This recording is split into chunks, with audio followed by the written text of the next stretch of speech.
በእንግሊዝ ፕሪሚየር ሊግ የሚደረጉ ጨዋታዎች ይኖራሉ። የ28ኛ ሳምንት ጨዋታዎች ቀን 9:30 ላይ ሲቲ ግራውንድ ላይ ኖቲንግሃም ፎረስት ከማንቸስተር ሲቲ ጋር የሚያደርጉት ጨዋታ ትልቁን ትኩረት የሚስብ ይመስላል። ምክንያቱም እነዚህ ሁለት ቡድኖች በቀጣዩ ውድድር ዘመን በአውሮፓ ቻምፒየንስ ሊግ ለመሳተፍ በሚደረገው ፉክክር ውስጥ ቀዳሚውን ስፍራ የያዙት ያው አንደኛና ሁለተኛ ላይ ያሉትን ቡድኖች ትተን ከሶስተኛ ጀምሮ የምንመለከተው ከሆነ ቀዳሚውን ስፍራ የያዙት እነዚህ ናቸው። በአንድ ነጥብ ልዩነት ነው እንግዲህ ሶስተኛና አራተኛ ደረጃ ላይ የተቀመጡት።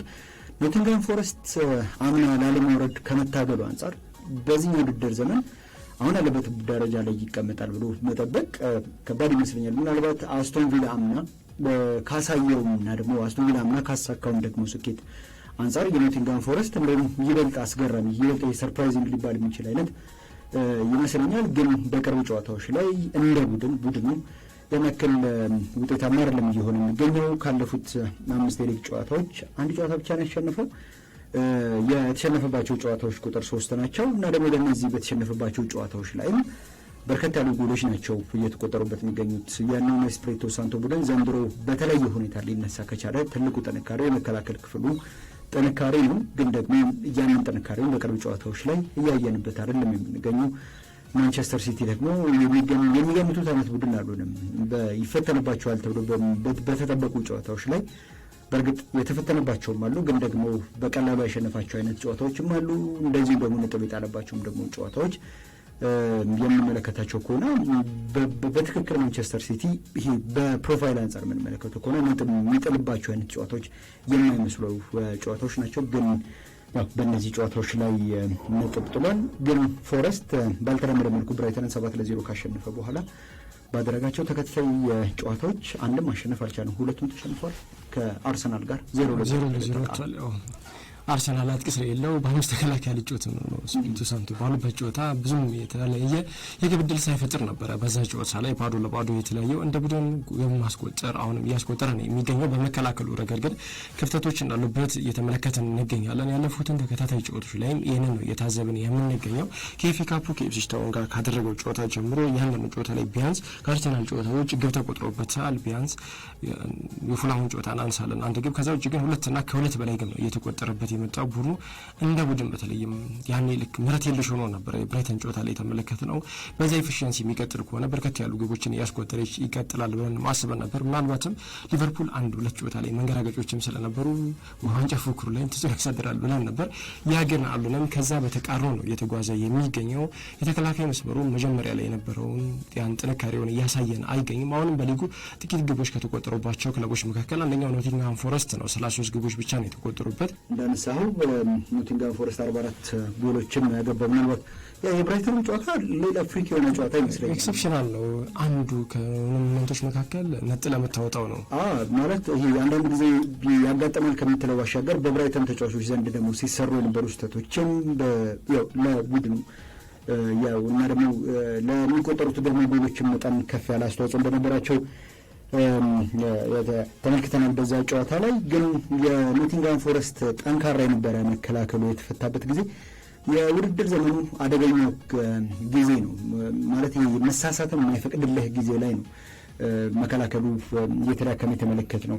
ሊጉስ መጀመሪያ ሚያዝያ ላይ አይደል? ከዛ በኋላ እኮ ነው መጋቢት መጨረሻ ላለመውረድ የሚደረገው ፉክክር ሻምፒዮንነቱ፣ ከዛ ባሻገር በአውሮፓ የውድድር መድረኮች ላይ ለመሳተፍ የሚደረገውን ደግሞ ጥረት በተለይ ከዚህ ከ5ኛ ሳምንት በኋላ ነው እንግሊዝ ፕሪሚየር ሊግ በትክክል ተጀመረ ብለው ብዙዎች የሚያነሱትና የኖቲንግሃም ፎረስትን እንደዚህ መዳከም የዛሬ ተጋጣሚ ማንቸስተር ሲቲ፣ ቼልሲ፣ ኒውካስል ዩናይትድ፣ ቦርንመዝ፣ ብራይተን፣ ፉልሃምና አስቶን ቪላ እንደዚህ በርቀት ቢሆን ምንም እንኳን እየጠበበ የመጣም ቢሆን እድላቸው በሂሳባዊ ስሌት ሙሉ በሙሉ ተጠናቋል ብሎ መናገር አይቻልም። ከዛ ውጭ እነዚህ ቡድኖችም ደግሞ የበላዮቻቸውን ወይም አንዳቸው የሌላቸውን መንሸራተት ለመጠቀም የሚያስችል ዝግጁነት የቡድን ዝግጁነት ያላቸው አይነት ቡድኖች ናቸውና የኑኖ ኤስፕሪቶ ሳንቶ ስብስብም በቶሎ ወደ ቀደመው የውጤታማነት መንገዱ ካልተመለሰ በሲቲ ግራውንድ አካባቢ የሰፈነው በቀጣይ ውድድር ዘመን በቻምፒየንስ ሊግ ልንሳተፍ ነው የሚል የተስፋና የደስታ ድባብ መልሶ እንዳይከስም ያሰጋል። ምክንያቱም 5ኛ ደረጃ ላይ በሚገኙ ቼልሲ እና በኖቲንግሃም ፎረስት መካከል ያለው ነጥብ ልዩነት 3 ብቻ ነው። ከዛ ባሻገር ያን አለ ሰፈር ሁለት ብቻ ነው 48 ነጥቦች ብቻ ናቸው ያላቸው። ኒውካስል ዩናይትድ በ4 ነጥቦች ብቻ ነው አንሶ የሚገኘውና ሁለት ጨዋታዎች ወደ እንግዲህ ኒውካስል ዩናይትድ ከኖቲንግሃም ፎረስት በላይ ሊያስቀምጡትም እንደዚሁ ይችላሉ። እና ቦርንመዝም በዛቸው ነው ኑኖ ኤስፒሪቶ ሳንቶ ከጨዋታው አስቀድሞ በነበራቸው የቅድመ ጨዋታ መግለጫ ላይ ከተጋጣሚያቸው ጥንካሬ ነው ለመነሳት የሞከሩት። ከጥር ዝውውር መስኮት በኋላ የተሻለ የሚባለው ማንቸስተር ሲቲን የተመለከት ነው። በነገው ጨዋታ እነርሱ እንዴት መቆጣጠር እንዳለብን፣ ድክመቶቻቸውንም መጠቀም እንዳለብን የተዘጋጀነውን መተግበር የተጫዋቾቻችን ኃላፊነትና ድርሻ ነው የሚል ሀሳብን አንስተዋል። የሲቲ የውድድር ዘመን ድክመት አንስተው በእናንተ ደግሞ እዚህ ደረጃ ላይ መገኘት ብዙዎች ይገረማሉና ምንድነው ልዩነታችሁ ተብሎ ተጠይቀው ነበር። ኑኖ ለዚህ የሰጡት ምላሽ እነሱ ብዙ የተጎዱ ተጫዋቾች አሏቸው፣ እኛ ደግሞ ተጫዋቾቻችንን በጤንነት ለመጠበቅ ሞክረናል ብለዋል። በትክክልም እምዛም ተጫዋቾች ሲጎዱባቸው ከማንሰማቸው የሊጉ ክለቦች መካከል በአንጻራዊነት ኖቲንግሃም ፎረስትም እንደዚሁ አንዱ ነው። ማንቸስተር ሲቲም እናንሳ 47 ነጥቦችን 16 የጎል ክፍያ ይዞ 4ኛ ደረጃ ላይ ነው የሚገኘው። እንዲሁም እንዳደመጣችን ማንቸስተር ሲቲ በቀጣዩ ውድድር ዘመን በአውሮፓ ቻምፒየንስ ሊግ የሚያሳትፈውን ደረጃ ይዞ ካላጠናቀቀ አሰልጣኙ ይሰናበታል ወይ የሚል አደርሶናል። የሚሰናበት ሙሉ በሙሉ በእግር ኳስ የሚፈጠረው ነገር አይታወቅም፣ ግን ደግሞ የ2 ዓመት ውል ከፈረመ በኋላ ነው አይደል የቡድን ውጤት ይሄ መቀነስ ብቻ ሳይሆን በአስደንጋጭ ሁኔታ ማሽቆልቆል ጀምሮ የነበረውና የክለቡ ባለቤቶች እንዴት ባለ መልኩ ይታገሱታል፣ እንዴት ባለ መልኩስ እንደው የፔፕን የውድድር ዘመን መጨረሻና የቀጣይ ውድድር ዘመን አጠቃላይ ደግሞ የቀጣይ ዓመታት የቡድን ግንባታውን ይገመግሙታል የሚለው ነገር የእንግሊዝ ፕሪሚየር ሊግ ካቀረበባቸው ከ130 የሚልቁ ክሶች እንኳን ገጥላ አይመስልም አሁን ባለው ሁኔታ። ምናልባት ብዙ ነገሮች ምክንያቱም ከብዙ ነገሮች ጋር ይያዛል። ሲቲ ተከሰሰ ማለት ይሄ ነገር እስካሁን ሊጉን የሚያስተዳድረው አካል የት ነው ሄደው ቀጥተኛ ከእንግሊዝ ኢኮኖሚ ጋር ይያዛል ብዬ ስለማስብ ነውና የፖለቲካል ኢንቮልቭመንቶች ይኖራሉ ብዬ አስባለሁ። ቀጥታ ይፋ የሆነ ቅጣት ላይኖር ይችላል። በተለያዩ መንገዶች የኮምፐንሴት የሚደረጉባቸው እድሎች ሊኖሩ ይችላሉ። ከዚህ ከፒኤስአር ጋር ከፕሮፊታቢሊቲ ሰስተናቢሊቲ ሬጉሌሽን ጋር በተያያዘ ያሉትን ጉዳዮች ማንቸስተር ሲቲ የክርክር ሂደቱን እንዳሸነፈ ሪፖርቶች ሲወጡ ነበር የነበረው። ግን ደግሞ ያው የእንግሊዝ ፕሪሚየር ሊግ ማንቸስተር ሲቲ የተካሰሱበት ጉዳይ እሱ ብቻ አይደለም፣ በጣም ብዙ ጉዳዮች ናቸው፣ የሂሳብ መዝገብ መሰወረኝ ጭምር ማለት ነው። እና ይሄ የክለቡን ኢንቴግሪቲም ጭምር አጠቃላይ የእንግሊዝ እግር ኳስ ኢንቴግሪቲም ጭምር ጥያቄ ውስጥ ያስገባ ጉዳይ መስሎ ነበር የታየው። ግን ቢያንስ ሲቲ ሊጣሉበት ከሚችሉ ቅጣቶች መካከል አንዱ እስከ ታችኞቹ የሊግ እርከኖች ድረስ ያው ዝቅ እንዲል ይደረጋል የሚል ነበር። ግን እንደዛ የመሆኑ ነገር እጅግ በጣም ጠባቅ እንደሆነ እንደውም እንደማይሆንም ጭምር አስቀድመው ለማንቸስተር ሲቲ ሰዎች ተነግሯቸዋል የሚሉ መረጃዎች በቅርቡ እየወጡ ስመለከት ነበር። በተለይ ደግሞ ትናንትና ኤክስ በተባለው የቀድሞ ትዊተር ስፔስ ላይ መሰል መረጃዎች ታማኝ ከሚባሉ የእግር ኳስ መገናኛ ብዙሃን ባለሙያዎችም ጭምር ሲጋሩ ባለሙያዎችን ባያነሱት ሎጂካል የሆነ ስታስበው የመሆን እድሉ ጠባብ ነው። ይህንን በጣሊያን በተለያዩ ሊጎች ተመልክተናል። ምናል የሊጉን ብራንድ እንደሚያወርደው ሊጉ ላይ ታማኝነቱን አጠቃላይ ሂደቱን ተጽዕኖ መፍጠሩ አይቀርምና የተነሳው ክስ መጀመሪያውኑ ለሚዲያ ፍጆታ ከመዋል የተሻገረ መልኩ የፕሮፓጋንዳ ካልሆነ በስተቀር እርግጠኛ ሆኖ መናገር አይቻልም። ከዚህ በፊት የነበሩትን የሌሎች ሀገራትን ልምድ እንግሊዞቹ ላይ ደግሞታል ብዬ አላሰብም። ከዚህ ቀደም ህግ ደግሞ ህግ ነው አይደል? ህግ የሚተገበረው ብዙ ጊዜ ሶክራተስ የሌለ ፍትህ ብሎ ተምሽነት ምን አገሪቱ እንግዲህ ያው ከረስንተና እንደገለና ያው እስካሁን ድረስ ሙሉ በሙሉ ያለው የዚህ የክስ ሂደቱና ውጤቱ በይፋ አልተነገረም። በቅርብ ጊዜያት ይነገራል ተብሎ ነው የሚጠበቀው። ይህንን ጨዋታ በተለይ ደግሞ ማንቸስተር ሲቲ የኖቲንግሃም ፎረስትን የሽግግር ሂደቶች ወይም ደግሞ ከዚህ ከመከላከል ወደ ማጥቃት የሚደረጉትን ሽግግሮች እንዴት ባለ መልኩ ይቆጣጠራቸዋል የሚለው በተለይ ደግሞ ከዚህ ከአማካዮቹና የተከላካይ ክፍሉ በጉዳትና በዕድሜ መፈተን ጋር በተያያዘ በጣም ፈጣን ጉልበተኛ እና ደግሞ ከኳሱም ጋር ደግሞ ጥሩ ምቾት የሚሰማቸውን ተጫዋቾች እንደነ አንቶኒ ላንጋ ያሉ ተጫዋቾችን ታሳቢ በማድረግ እንዴት ባለመልኩ ሊቆጣጠራቸው ይችላል የሚለውን ነገር ትልቁ ፈተና ይመስለኛል። ምክንያቱም ሲቲ በቅርብ ጨዋታዎች ላይ የተሸነፉባቸውን ጨዋታዎች ነጥብ የጣለባቸውን ጨዋታዎች በምትመለከትበት ጊዜ ጨዋታ ለመቆጣጠር የተቸገረባቸው አጋጣሚዎች ጥቂት አልነበሩም። ለምሳሌ በሊቨርፑል በተሸነፈበት ጨዋታ ላይ አብዛኛውን ኳስ የያዘው ለማንቸስተር ሲቲ ነበር። የአሰልጣኝ አርነ ስሎት ቡድን ከተሳሳቱ 34% ብቻ ነበር የኳስ ቁጥጥር ድርሻው። ነገር ግን በሽግግሮችና በዚህ በሁለተኛ ኳሶች ይሄ የማንቸስተር ሲቲን የመከላከል ክፍል በቀላሉ ሲሰብር በቀላሉ አደጋ ለመፍጠር ሲሞክርም የተመለከትንበት ጨዋታ ነበር።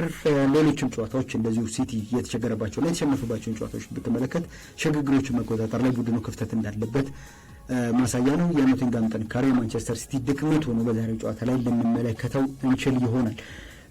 ምናልባት ማይሆንበት እድል ሊኖር ይችላል። የመጀመሪያውን ጨዋታ ስንታዘብ በተለይም ኖቲንጋም ፎረስት ጥሩ ሞመንተም ላይ በነበረበት ጊዜ ነበረ እና ከሲቲ ጋር የተጫወተው በዛ ልክ አልነበረም። ኖቲንጋም ፎረስት አደጋ ሲፈጥር ይበልጥ አደገኛ ሆኖ ስንመለከት የነበረው ማንቸስተር ሲቲ ነው። ክሊኒካል ነበረ እያንዳንዱ ኖቲንጋም ፎረስት የሚፈልጋቸው በተለይም መሀል ላይ ያሉ ተጫዋቾች የሲቲን በጉልበትም ሆነ በኢነርጂ በእድሜም ያው ልዩነት ስላለ ተጽዕኖ ለመፍጠር ጥረት ሲያደርጉ ነበር። ያ ነገር ግን አልዘለቀም ነበር። መስመር ላይ የነበሩ የሲቲ ተጫዋቾች የጎል ችን በመፍጠር ረገድ ከኖቲንጋም ፎረስት ተሽለው ተመልክተናቸዋል።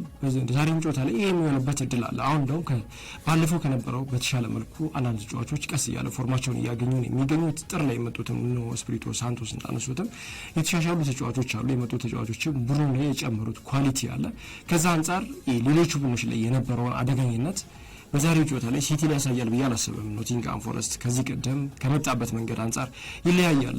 ሲቲ ምናል የኖቲንጋም ትራንዚሽን አብዛኛው መስመር ላይ ነው የኖቲንጋም ትራንዚሽን እና መሀል ለመሀል ያለው አደገኛው ዞን ምናለውስ ከዚህ ቀደም ከመጣንበት አንጻር ነው ብዬ አላስብም።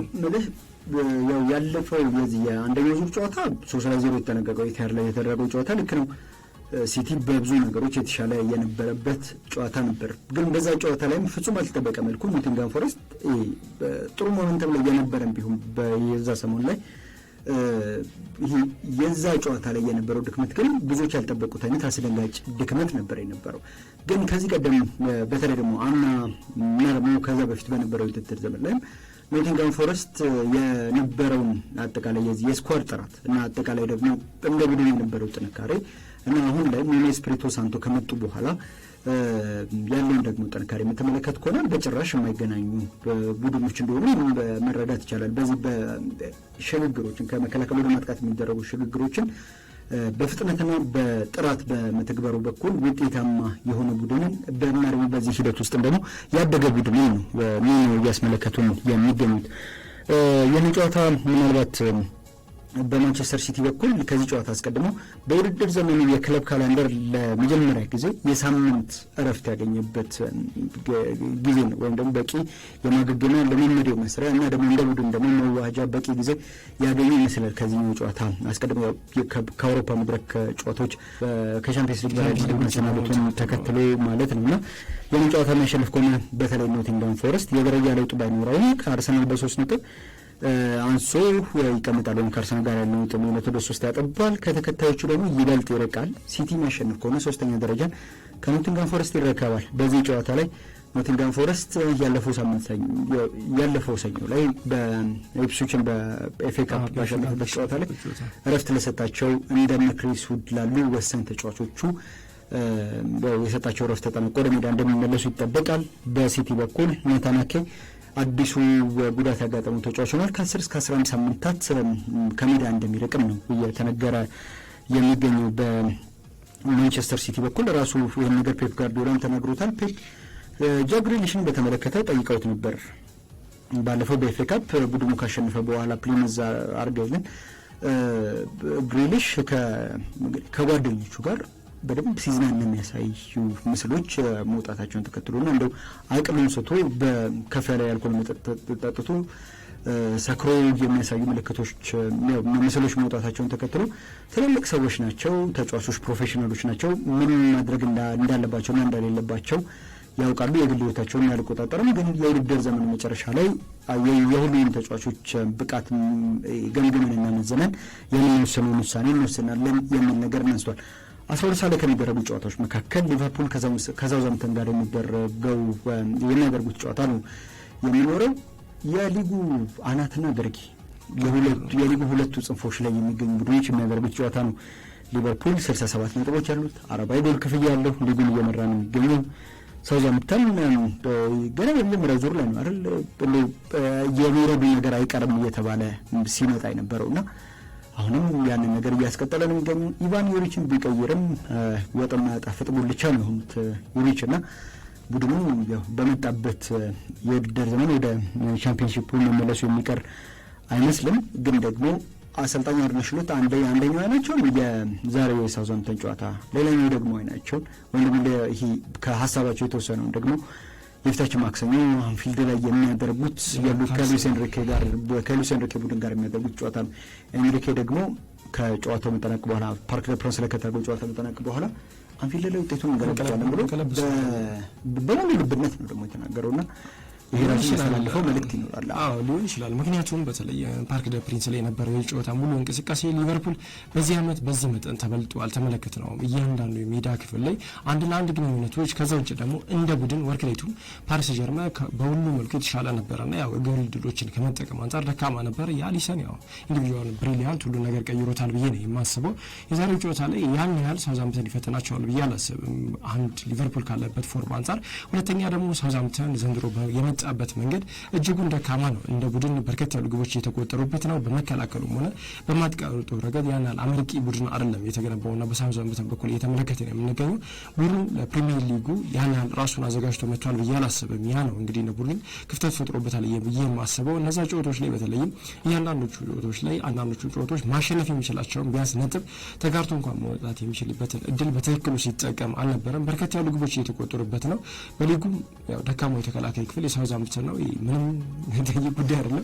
አሁን 46 ጎል ዳን ያለበት በርከት ያሉ ግቦች ናቸው። ወደ 65 የሚጠጉ ግቦች ተቆጥሮበታል። በአንጻሩ ያው ጠንካራው አጥቂ መስመር ነው ፊት ለፊት የሚጋፈጠው። ምናልባት በቅርብ ሳምንታት ላይ የምንመለከተው አንድ በተለይ አግቦ መጎዳቱን ተከትሎ ክፍተቶች አሉ በሊቨርፑል በኩል። ጆታ የቀድሞ ብቃቱ ላይ አልተመለሰም ከጉዳት ከመጣ በኋላ። ከዛ ውጭ ደግሞ ዳርዊን ኑኔዝም ቢሆን ያው አንዳንድ ጨዋታ ላይ ተጽዕኖ ያው የፓሪስ ጀርመን ጨዋታ ላይ ለዛሽ ግብ መገኘት ምክንያት ቢሆንም ቡድኑን ዋጋ የሚያስከፍሉ ውሳኔዎችን፣ ከዛ ውጭ ደግሞ በራስ መተማመኑ ሊቨርፑልን ከተቀላቀለበት ጊዜ ጀምሮ ወጡ ነው የተዘለቀ አይደለም። ዩራጋይ ቤሪ ቡድን ላይ ሲሄድ በተለይም ቤልሳ በነበሩባቸው ጊዜያት ላይ ጥሩ ነው፣ ትክክለኛ 9 ቁጥር መሆኑን ሲያሳየን ነበረ። ልክ ሊቨርፑል ላይ ሲመጣ ግን ያንን በቤኔፊካ የምናውቀውን ዳርዊን ኑኔዝን የታዘበን አይደለም እና የኮሚኒኬሽን ክፍተት ይመስለኛል እና ደግሞ ልክ እንደመጣ በመጀመሪያዎቹ ጨዋታዎች ላይ ቀይ ካርዶች ተመለከተ፣ ብዙ ዝግቦች ውስጥ ገባ፣ ብዙ ትችቶች ደረሱበት እና ያው እነዚያ ሁሉ ነገሮች ከዛ ባሻገር ደግሞ ቡድኑ እሱ ዙሪያ የተገነባ ሳይሆን በወቅቱ የነበሩትን እንደነ መሐመድ ሳላህ ያሉ ተጫዋቾች ላይ የተገነባ ነው እና በዋናነት መሐመድ ሳላህ ላይ የተገነባ አይነት ቡድን ነውና እሱ ዳርዊን ኑኔዝ ለመሐመድ ሳላህ እንደ ሰፖርቲንግ ካስት ወይም ደግሞ እንደ ድጋፍ ሰጪ እንጂ እንደ ዋናው የቡድኑ ተጫዋች አይደለም የሚታሰበው። ቢያንስ መሐመድ ሳላህ እዛ ክለብ ውስጥ እስካለ ድረስ ያ ጉዳይ በቤንፊካ የተመለከትን ጠንካራውን ዳርዊን ኑኔዝን በሊቨርፑል እንዳንመለከተው ያገደን ይመስለኛል። ግን ደግሞ በታታሪነት የሚታማ አይነት ተጫዋች አይደለም። ብዙ ይሮጣል፣ ብዙ ያካልላል፣ ፕሬስ ለማድረግ ይሞክራል። ከዛ ባሻገር ቡድኖች ከኋላ መስረተው ኳስ ለማውጣት እንዳይሞክሩ ያደርጋል። ቡድኑ ኳስ ይዞ ወደ ማጥቂያ ይዞ በሚገባበት ጊዜም የተጋጣሚ ቡድን ተከላካዮችን መረበሽና ደግሞ ቦታቸውን ማሳት የሚችል አይነት ታታሪ ተጫዋች ነውና በዚህ በኩል ያ በጎል ማስቆጠሩ ረገድ ያለውን ክፍተቱን የሚሸፍን ይመስላል። ግን አሰልጣኝ አርነ ስሎት በተለይ ከዚህ ከፓሪስ ሰን ጀርመን ጨዋታ ጋር በተያያዘ ጥያቄዎች ተነሳውላቸው ነበረ። በዛ ጨዋታ ላይ ብሬኞች ነን ብለው ያስባሉ የሚል ጥያቄ ቀርቦላቸው ነበር። ማይክል ጆርዳን አንድ የሚለው አባባል አለ፣ ይበልጥ ጠንከረ በሰራህ ቁጥር እድልም ወደ አንተ ትመጣለች የሚል እንደው በግርቤፉ ሲተረጎም እንደዛ ነው። በሞር ሂወርካል ላኪወር ዩል ቢ የሚል ሀሳቡን ያነሳልና አሰልጣኝ አርነ ስሎትም ያንን ነገር ደግመውታል። ጠንክረን በመስራታችን በተደጋጋሚ ውጤታማ በመሆናችን ጭምር ነው ያንን ነገር እያየን የምንገኘው።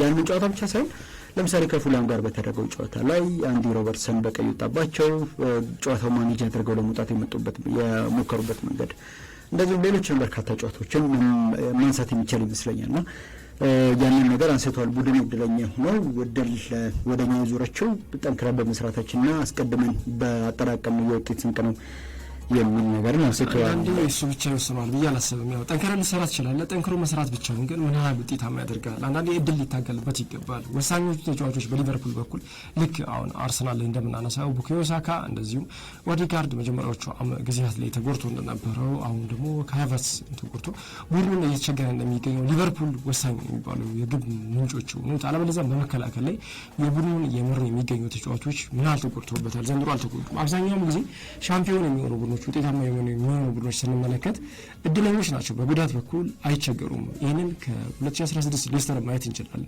ቋሚ 11 ይታወቃል። የሚጫወትበት መንገድ በዛው መልኩ ግልጽ ነው። ሆኖም ግን የሚጎዳ ተጫዋች አታይም። ከሳምንት ሳምንት ተመሳሳይ ተጫዋቾችን ታያለ።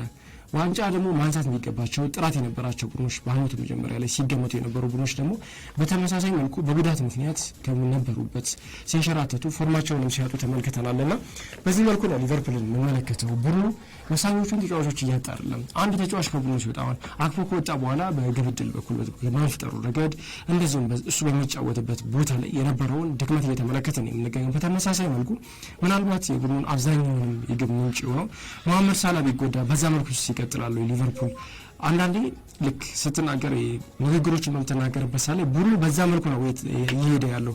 እድሎች ሳልነበሩም የነበሩ አሁን ሊቨርፑል ሰርቷል። ቡድን ጠንካራ ነው። በቡድን ውስጥ ስንመለከት አጠቃላይ ቡድን ጥራቱ ከፍ ያለ ነው። ወጡ ነው እየዘለቀ ይገኛል። በፕሪሚየር ሊጉም ሆነ በአውሮፓ የሊቨርፑልን ያህል ወጡ የዘለቀ ቡድን የለም።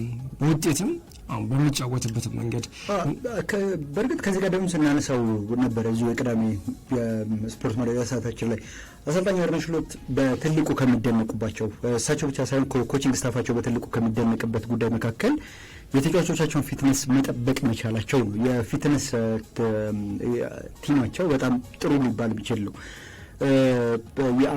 ከዚህ ቀደም በሰሩበት ክለብ የተጫዋቾቻቸው የውድድር ዘመኑን ጨዋታው ለውድድር ዘመን ጨዋታዎች ዝግጁ መሆናቸው ወይም ደግሞ የመገኘታቸው ደረጃ በመቶኛ ሲሰላ ወደ 92 በመቶ አካባቢ ነበርና ይሄ በዚህ በዘመናዊ እግር ኳስ በጣም ኮንጀስትድ በሆነ ብዙ የጨዋታ መርሃ ግብር በሚደራረቡበት የውድድር ዘመን ትልልቆቹን አሰልጣኞች ባማረራቸው ጊዜ እንደዚህ አይነት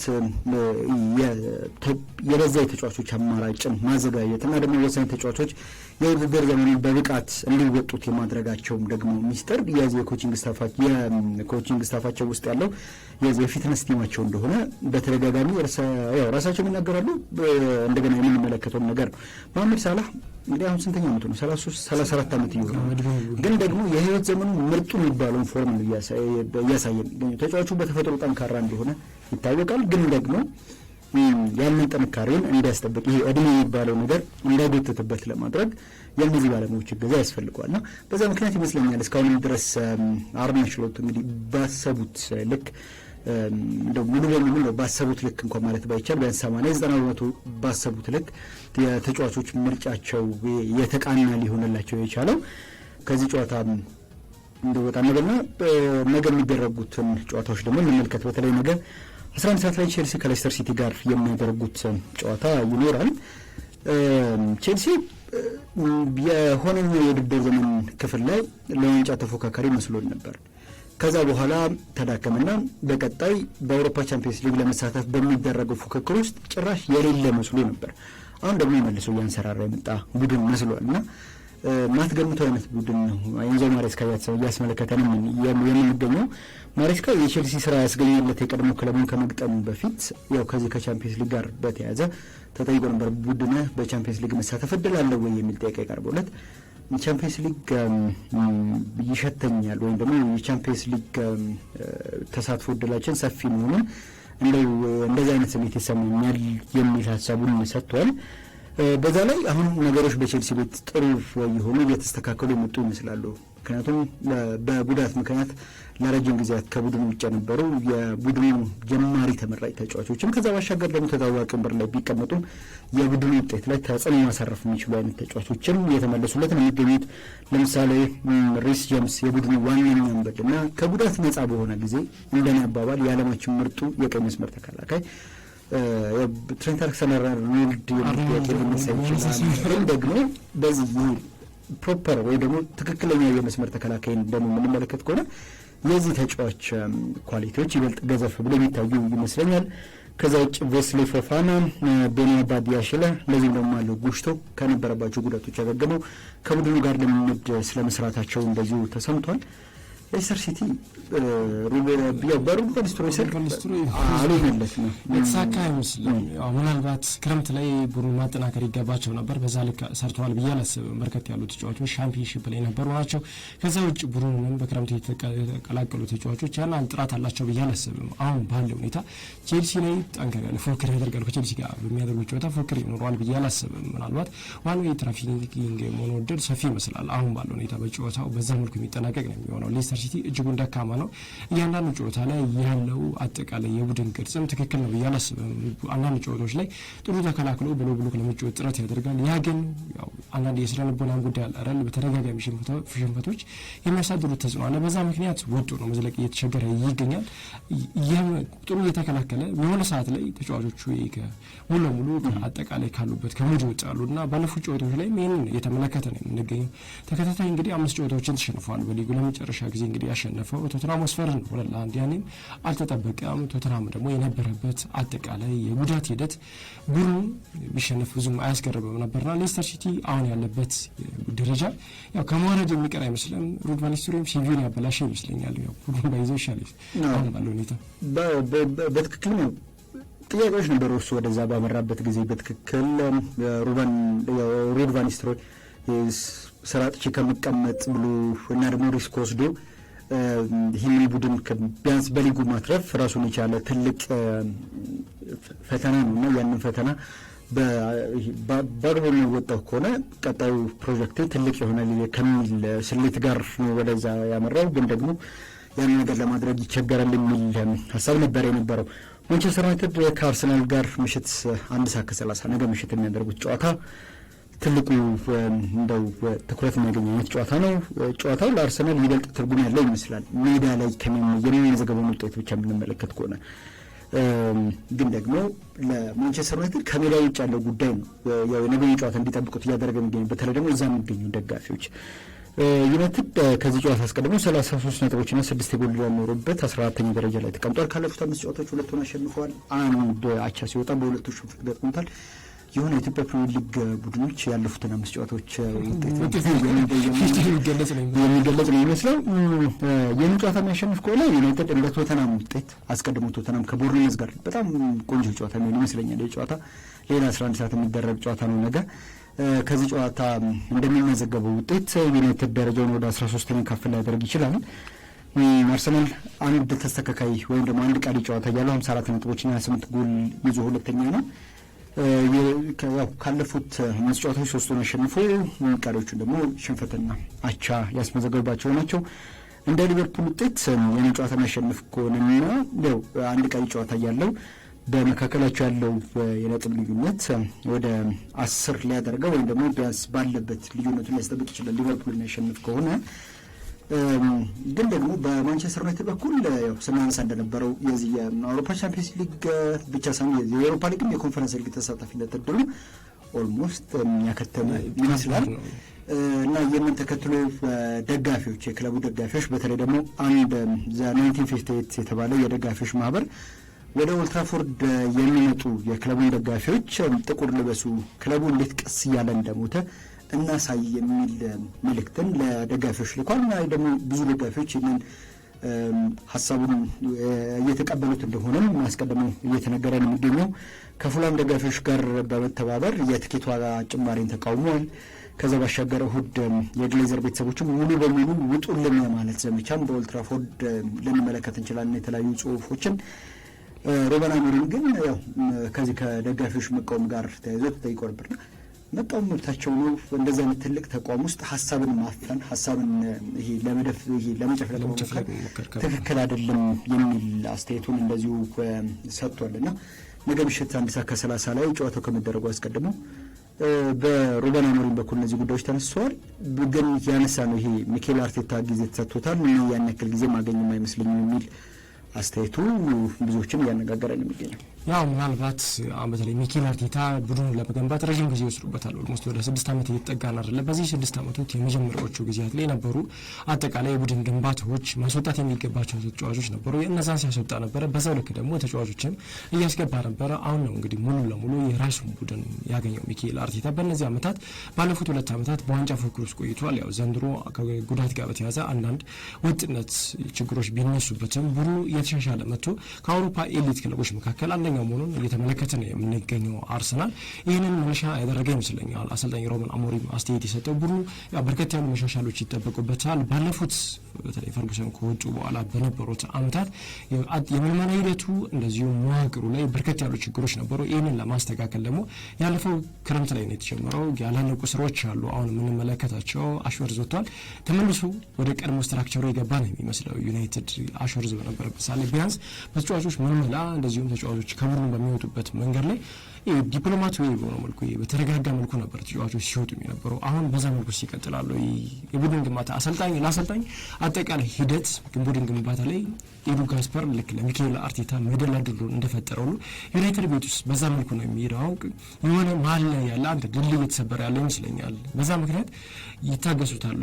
ቀጥተኛ የሆኑ ግንኙነቶች ላይኖሩ ይችላሉ። ከዚህ ቀደም እግር ኳስን በተመለከተ እግር ኳስን ከሚመለከታቸው ግለሰቦች ጋር የማውራትና ቀጥታ ደግሞ የቢዝነስ ዲል ሲሆን የተለያየ ልዩነት አለው። ዩናይትድ ቤት አሁንም ቢሆን ያልተፈቱ ችግሮች አሉ።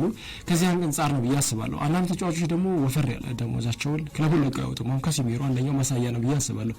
ከዩናይትድ እኩል ደሞዝ የማይከፈለው ከሆነ ሌላ ክለብ አይሄድም። አሰልጣኙ በሚፈልገው መልኩ ቡድን ላይ ገነባ ይችላል ማለት ነው። ብዙ ተጫዋቾች ከማንቸስተር ዩናይትድ በቋሚ ዝውውር የማይለቁበት ትልቁ ምክንያት የብቃታቸው መውረድ ምናምን ብቻ ሳይሆን የፋይናንሻል ጉዳዩም ጭምር ነው።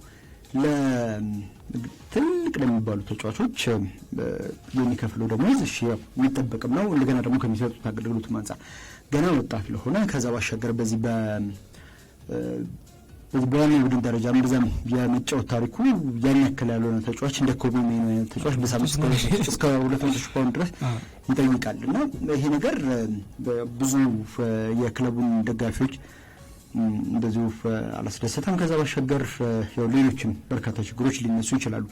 ግን ደግሞ አንዳንድ ጊዜ እንዲሰጠ ካንተ በፊት የነበረው ችግር እጅግ በጣም ሰፊ ነው ውስብስብ ቢሆን ያንን ችግር ተጋፍጬ አጽድቼ ይሄ የጠራ አካባቢ ይፈጠራሉ የሚል እምነት ላለው ሰው እንደዚህ አይነት አጋጣሚዎችን ደግሞ መጠቀም መቻል አለበት። በተለይ ደግሞ እንደ ቡድን ያለውን ደግሞ ቡድን እንደ አቅም ደግሞ ያለውን አቅም እንደ ሀሳብ ያለውን ሀሳብ በተጫዋቾቹ ዘንድ በፍጥነት በማስረስ ቢያንስ ወሳኝ በሚባሉ ጨዋታዎች ላይ ይበልጥ ራሱ ማስመስከር አለበት ይመስለኛል።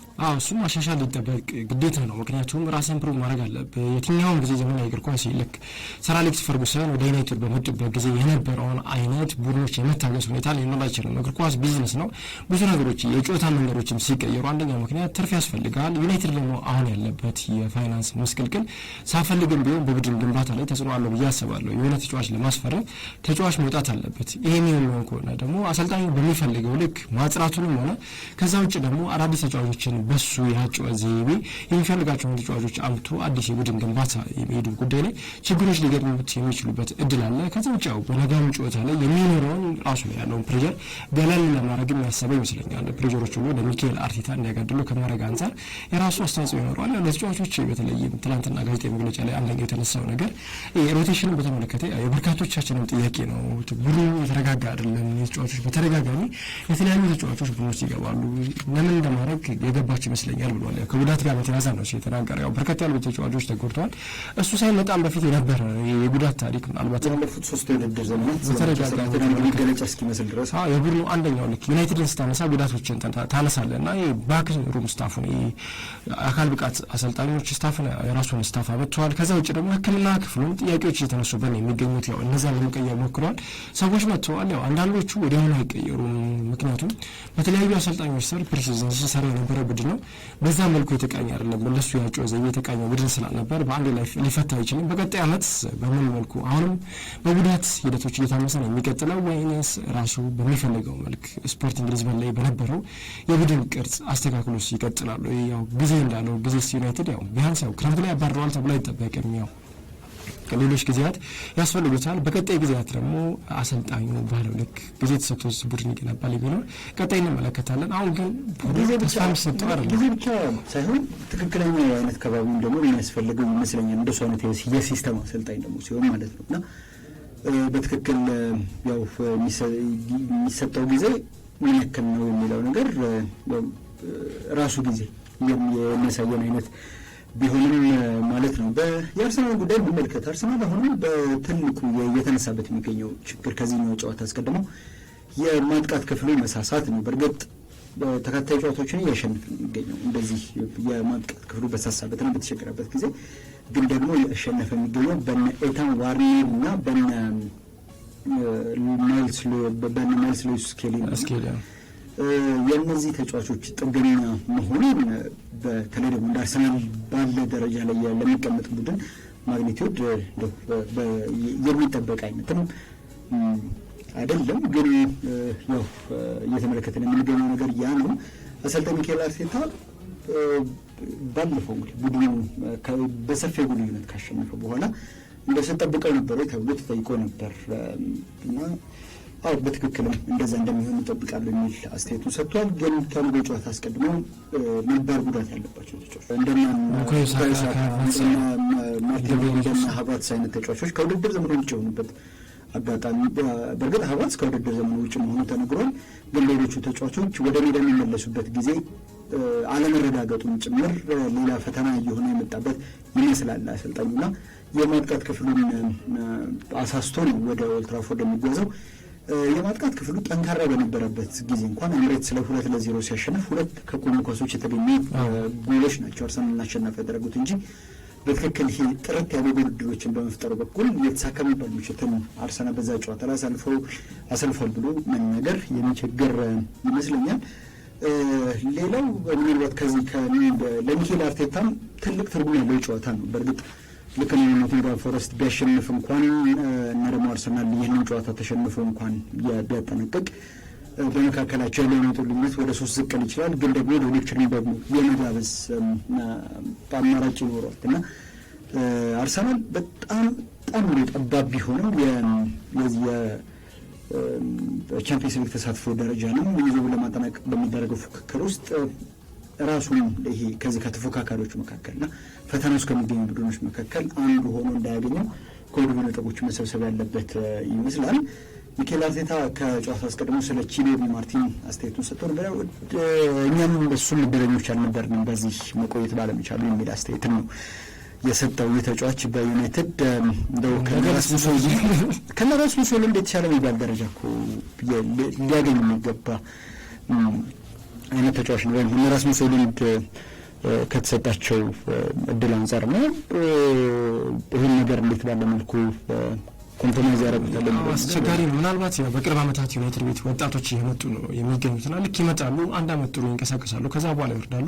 ያንን አሰልጣኙ የታዘበ ይመስለኛል። ወደ ሆኑ ፕሬዠር ውስጥ አስገብቶ የዋናው ቡድን ዋናው አካል እንዲሆኑ ፍላጎት ያለው አይመስልም። ቀስ እያደረገ ቡድን ውስጥ እያላመደ ዩናይትድ ቤት ውስጥ የመጫወት ፕሬዠሩ ከፍ ያለ ነው። ያንን የመቀነስ አዝማሚያ ዳሜጁን ዝቅ የማድረግ አዝማሚያ ያለው ይመስላል። ሆኖም በትናንትና አሰልጣኝ ሩበን አሞሪም የመሰለፍ እድል እንዳለው ፍንጭ የሰጠ ይመስላል። የሚሰለፍ ከሆነ ልጁ ትልቅ አጋጣሚ ነው። በተለይ በቋሚ 11 ውስጥ የሚጀምር ከሆነ ያደግበት ቤትን በተቃራኒ ሲገጥም ልክ ከሩበን ቫን ፐርሲም ጋር ያው ልዩነት ቢኖረውም አንዳንድ ነገሮች አርሰናል ደጋፊ ሰርቭ አድርጓል። ረዥም ዓመት አርሰናል ቤት ቆይቷል። ከዛ በኋላ ነው ወደ ዩናይትድ የመጣው። ይለያል አውዱ። ሆኖም ግን ያው ልክ ቫን ፐርሲ ልክ አርሰናልን ሲገጥም የመጀመሪያውን ጨዋታ የነበረውን ያን አይነት ስሜት ልንመለከት የምንችልበት እድል አለ። ተጫዋቹ በተለይም ባለፈው ከዚህ ከዩሮፓ ሊጉ ጨዋታ ቀደም ብሎ በነበረው እንቅስቃሴ የተሻለ ተንቀሳቅሶ ተመልክተናል። በኤፍኤ ካፕ ራስመስ ሆይሉንድ በአጠቃላይ 6-7 ጨዋታዎች ላይ ከፈጠራቸው እድሎች በላይ ብቻውን በዛ ጨዋታ ላይ ተቀዳሚ ደቂቃ ነው የቆየው ሜዳ ውስጥ። ይሄንን የተመለከተው አሰልጣኙ እድል የሚሰጠው ይመስለኛል። ቀስ እያልክ ነው አይደል የምታላምደው። ግን ደግሞ ዮሐን ክራይፍ አንድ የሚለው ነገር አለ፣ ጥሩ ከሆንክ ደርሰሃል ማለት ነው ይላል። if you are good enough you are old enough ይላል። ለዛ ፈተና ዝግጁ ከሆንክና ብቁነትን ካስመሰከርክ በቃ አንተ የበሰልክ ነህ ለማለት ነው። የሌሎች ሊጎችን ጨዋታዎች እናንሳ።